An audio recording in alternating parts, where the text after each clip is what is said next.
Andy's back. Who's back? I'm back. It's Danny Nunn. So I'm quite chuffed myself because I've now got some music on my intro. So my video editing is very slowly improving. So the first video seemed to go down quite well of the strip down. So now we're going to do the rebuild. So that'll be built up gradually, showing you little tips. And there are some tools we use, so I'll mention them and where you can get them. And we'll have a look. So the first meeting is not long away now at Northampton, so I'm looking forward to that.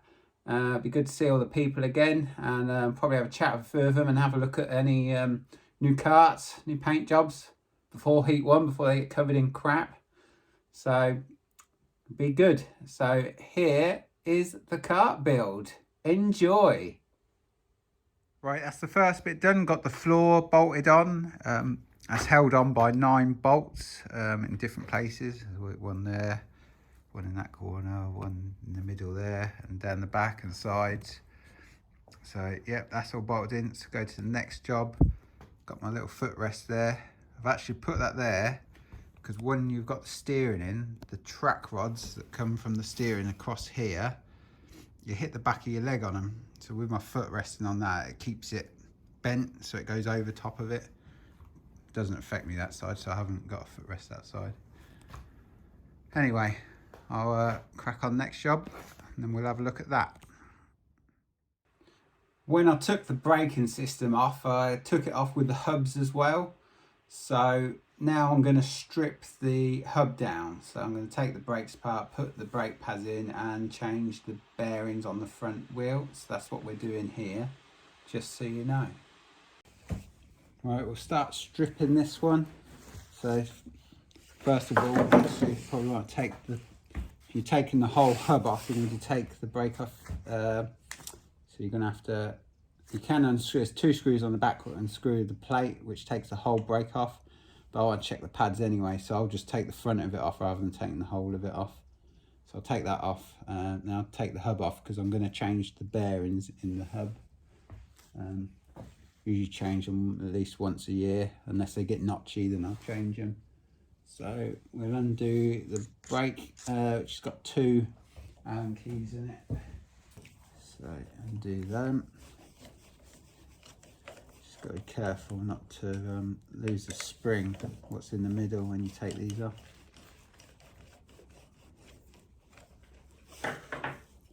2 screws.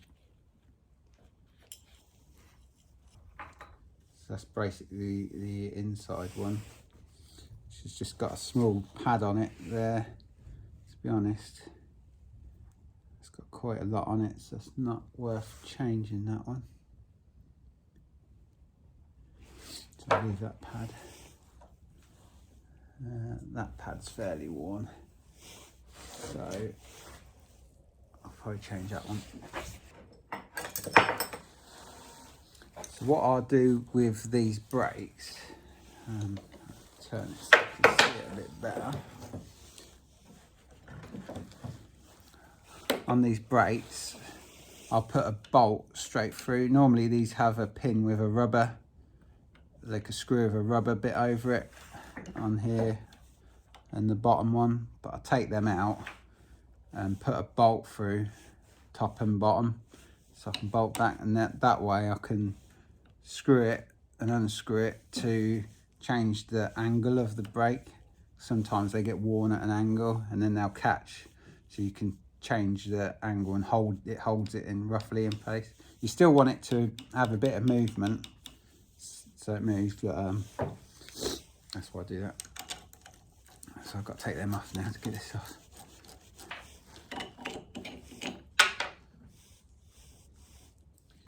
There you go. It's like brand new.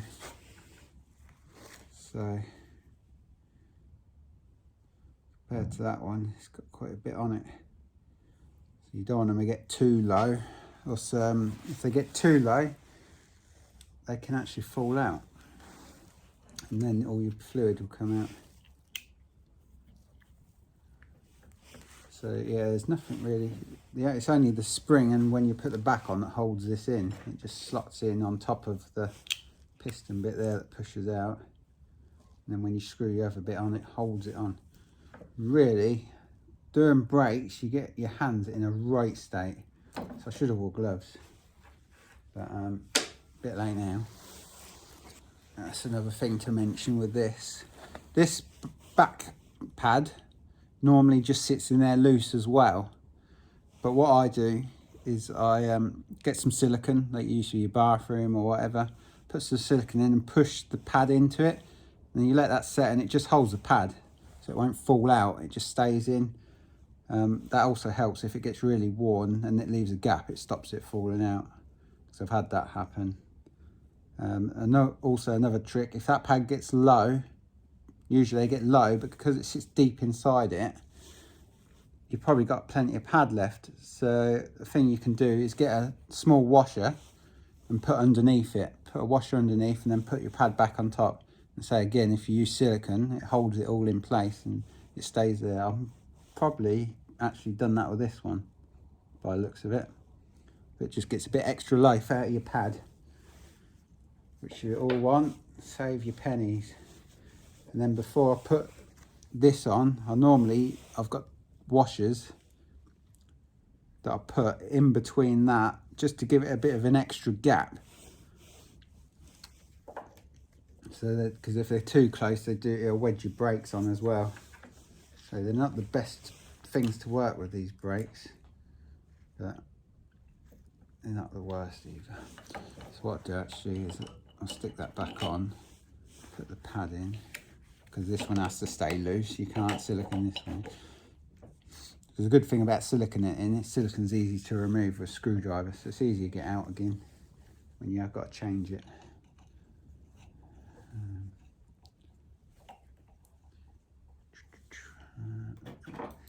Tighten this back up, and I'll tighten it right up, and then it'll hold the pad to the disc, so it'll be easier to put the back on.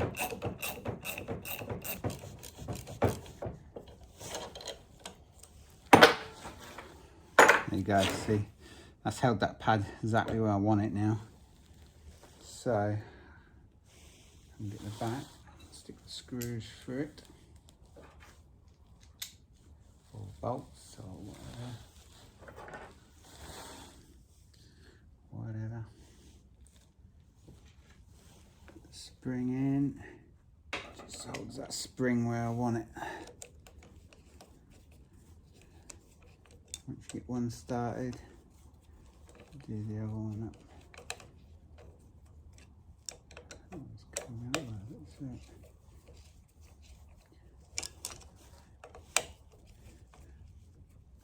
One thing you got to be really careful of with these is ringing the thread, because it's crap metal.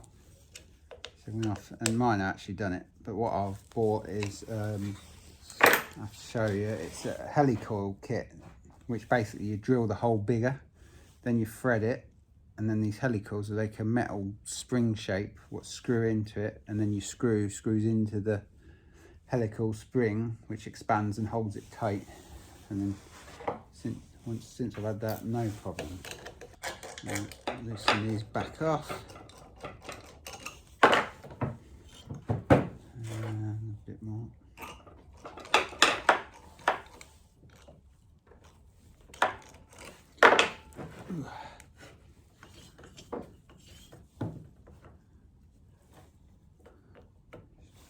And you just got to line that up right. Once you line it up right, you'll have your spinning. I've just got to adjust it so it's not so tight. But I won't make you watch that. So, there we go. Right, this is what I was saying about the brake pad. When they get worn down, if you look, there's not a lot left there before it's going to be hitting the metal, and you don't want the disc to be hitting the metal, so just slow it down and it'll wear it away. So, like I said, this one's not siliconed in, so you just get a washer that fits in the gap, fits in the hole like that. Put your old pad back on, and then push it down. It's like a new pad. Look at all that. It's a bit mucky because the brakes are dirty. It's like having a new pad on there again. So yeah, that's top tip of the day. So I've had a look around and I've got no silicone. So I'm going to try it with decorators called sim sort of thing, innit? So I'm going to try and hold it and do this at the same time. There you go. So a bit of that on there, wash through the bottom, just push that in, and then you can just smooth that off.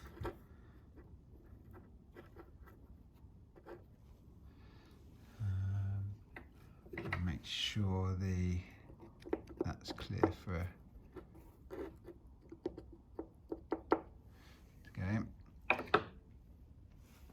So if you let that set, that will just help hold the pad in, just makes it easier to fit them when you take it apart.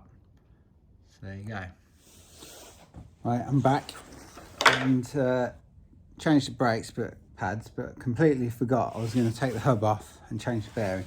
So I've got to take it back off again. So I've took that off, so now I'll take the bearings. You just got to take this cap off first. Give it a couple of hit with a chisel or something just to loosen it off. And now I've got to go and find that. So that leaves you with a nut there. That's a 27mm nut. 27mm. Undo that.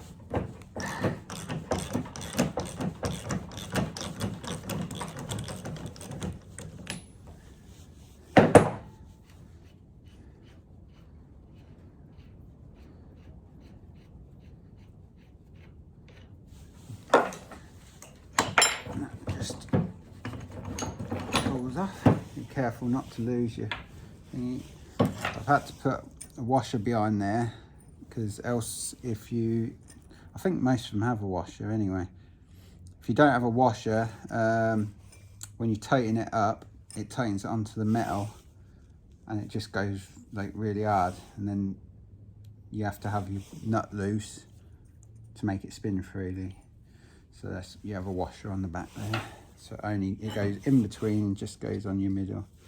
So these are, to be honest, that don't feel too bad at all, that don't. That one's notchy. It's just a bit notchy. It's not very smooth at all. So I'll change them. So that's a bearing. What is it? A 6205 RS bearing. So I'm going to change that one, I think. Yeah, it's notchy. Top one feels alright.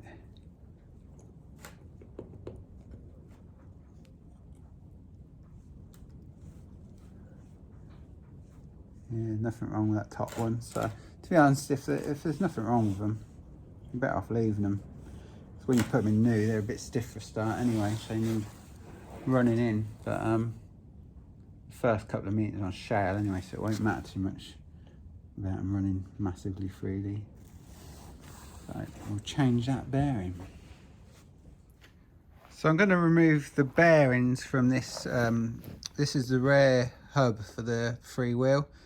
I was going to show you removing the bearing at the front hub, but I forgot. I keep doing that a lot. I keep forgetting to video stuff. So I'll show you on the back hub now, but it's exactly the same. They got the same bearings in them. So one tool I bought off eBay, which I use sometimes, is spin around bearing extractor kit. So it's not bad. It's not brilliant either, to be honest, but it's all right. Basically, it comes with a kit. You've got loads of different size ends, so they go inside the bearing, and then you tighten that up, and it expands the end out. Let's see if screw it the right way. So if you can see, it sort of opens it up then, and there's a lip on it, so you can get the bearing out. So the idea is you put it through the bearing, expand it, and then you can yank it up to pull the bearing out, or you could expand it and hit a bearing out the bottom. Either way. So this bit screws on top. Screws on top of that, and then obviously you use this and you pull it up or push it down hard. When it hits the top, it yanks it. So that's the idea of that. So the kit's okay. I think it was about 20 quid off eBay, something like that. So it looks pretty good. But the problem with it is the smaller ones, like this one, which you'd use for the plug-in bearings, it gets worn on the end and it slips out. Maybe if you grind the ends flatter, so it's got a better lip on it, it might work better. So that's one thing you can use. Obviously the other thing you can use is these. You just knock it through, so you can get it through and get it on the bottom. Just hit it with a hammer. But what I'll do, I'll use that and I'll show you. I'll pull that out, and then we'll see how easy it is to pull the bearing out with it. So we'll do that. So I put the bearing in the vise, not the bearing, the hub in the vise. The best way to do it, if you're hitting it down, you can press it on the end and you can whack it down. Or if you want to yank it upwards, slide it underneath. We'll do it that way. So you get the right size extractor. That's too big to go through the hole. That's the one. And then 17mm and a 10mm. These will tighten it.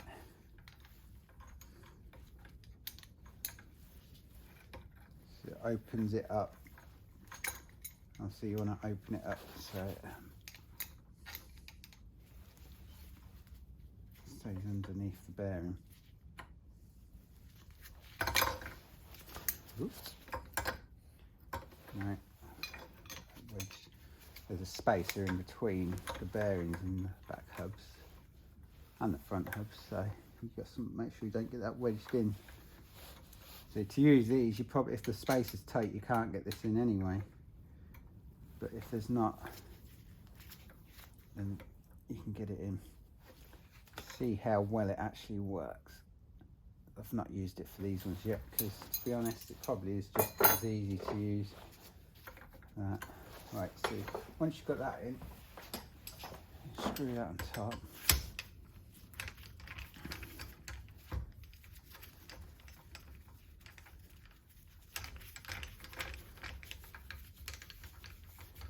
See if this works. So just yank it up, it hits it, and hopefully it should start pulling it.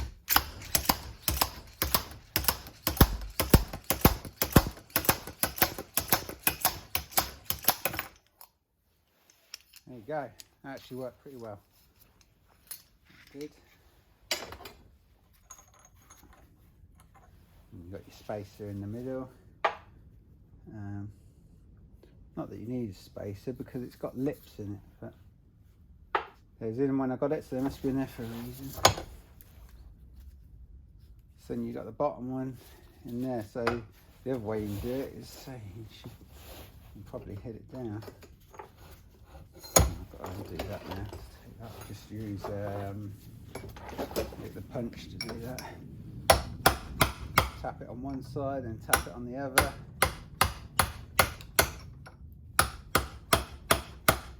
There you go, just fell out.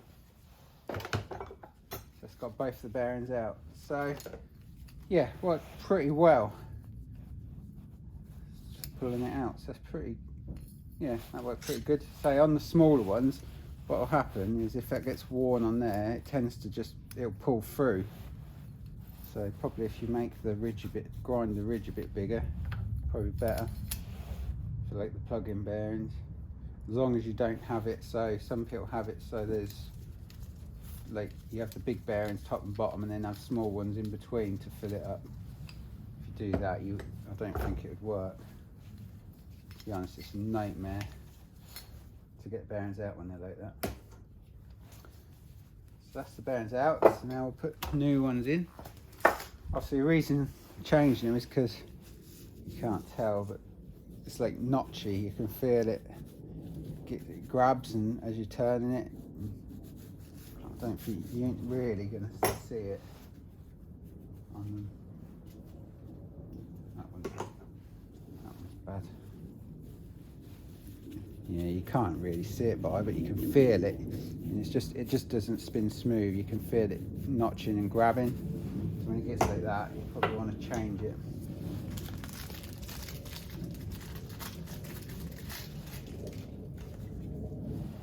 So, new bearing. And these bearings you can get off the Stoxkarts bus off Ian. Plenty good enough. You don't need really expensive bearings.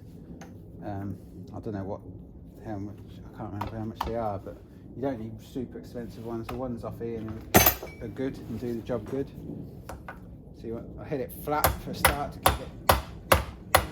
get it started, because you don't want to hit it just on the middle, and you don't want to hit it obviously on the black bit. You really want to hit it on the outside.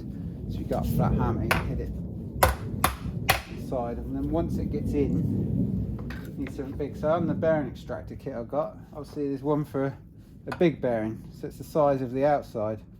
So try that, see how that knocks it in. Or you need something, a big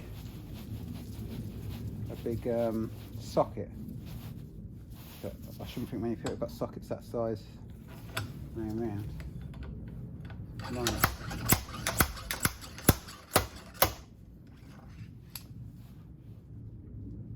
That worked well as well, putting it back in with a bigger one. So straight in, it's gone to the lip, gone all the way in. So turn that over, put my spacer in.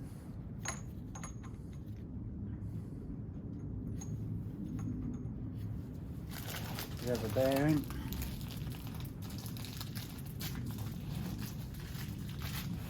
Because when you put brand new bearings in, they're real smooth, they tend to be stiffer. They take a bit of getting worn in before they come really loose, if you like, if they spin nice and loose. Obviously you want a bit of lube on them. WD-40 or something like that. Or I use as well that SAS maintenance spray. That's pretty good. So let's use this again. Means it worked all right last time. Just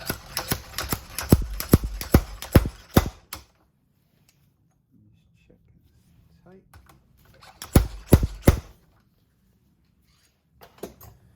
There we go. There you have it. 2 new bearings in there, front and back. And that's how you change them. Yes, that's pretty good actually. I've only used it a few times, but it's pretty good.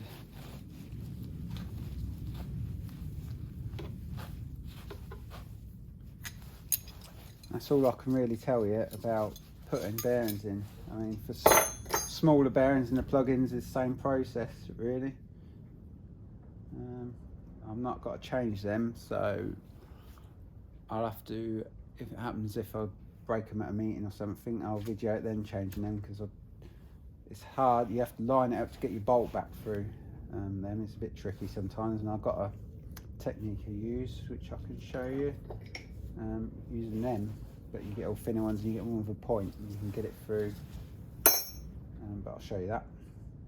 So that's that. That's all I've got to tell you. So that's the end of part 1. I thought I'd break it down. I was going to do it in one long video, but it seems to be quite long and people may get bored watching it for that long if they didn't already.